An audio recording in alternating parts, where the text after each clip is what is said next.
আপনি তো বার্গেনিং করতেছেন আমার সাথে। ছাত্র সংগঠনের কেন্দ্রীয় নেতৃবৃন্দ যাবে না? বিভিন্ন ফৌজদারি মামলার আসামি আপনারা দেখেন না, তারা ঘুরতেছে। আপনি সব আমার কাছে কোর্ট নিতে চাচ্ছেন কেন? শিবিরকে কি আপনারা প্রশ্ন করেছেন? রাজশাহী বিশ্ববিদ্যালয়ের প্রশাসন দিয়েছে, ইউ শুড আস্ক দেম যে আমি কিভাবে এখানে আসলাম।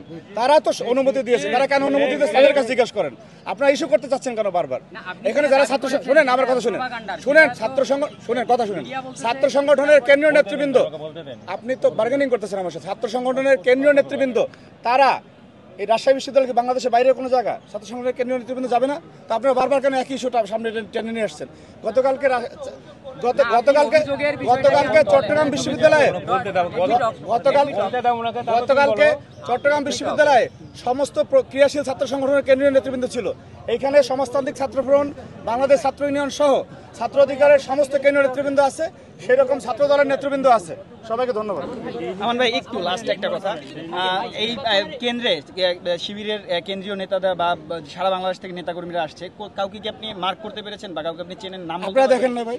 আমরা দেখি শিবিরের সাবেক প্রেসিডেন্ট সেক্রেটারি সহ বিশ্ববিদ্যালয় ইমুন, মুহাইমিনুল সহ অনেক নেতাকর্মীরা এখানে আছে, এবং এইখানকার যারা বিভিন্ন ফৌজদারি মামলার আসামি আপনারা দেখেন না, তারা ঘুরতেছে। আপনি সব আমার কাছে কোর্ট নিতে চাচ্ছেন কেন? আপনারা তাদেরকে কেন, শিবিরকে কি আপনারা প্রশ্ন করেছেন? এই রাজশাহী বিশ্ববিদ্যালয়ে এক ভিন্ন ধরনের সাংবাদিকতা আমরা দেখি ভাই। I am very sorry to say like this. ভিন্ন ধরনের সাংবাদিকতা এখানে দেখতেছি। এই পরিস্থিতি যদি থাকে, ছাত্রদলের পক্ষ থেকে কি সাংগঠনিক কোনো ব্যবস্থা আসবে বা নির্বাচনে সরে যাওয়া এমন কিছু সিদ্ধান্ত আপনারা নেবেন কিনা? না, এখানে সাংগঠনিক ব্যবস্থার কিছু নাই তো। না, আমরা গণতান্ত্রিক ছাত্র সংগঠন, ভোটের প্রতি, শিক্ষার্থীদের মনোভাবের প্রতি আমরা পূর্ণাঙ্গ শ্রদ্ধাশীল। আমরা নির্বাচনের শেষ সেকেন্ড পর্যন্ত থাকবো, কিন্তু ভোট গণনায় যদি কোনো ধরনের মেটিকুলাস ডিজাইন অথবা ইলেকশন ইঞ্জিনিয়ারিং হয় সেটাকে প্রতিহত করা হবে ইনশাআল্লাহ। আচ্ছা, সাংবাদিকদের কি আপনার মনে হচ্ছে তারা পক্ষপাতিত্ব করছে এখানকার? না, আমি তো সব সাংবাদিকতা বলি নাই।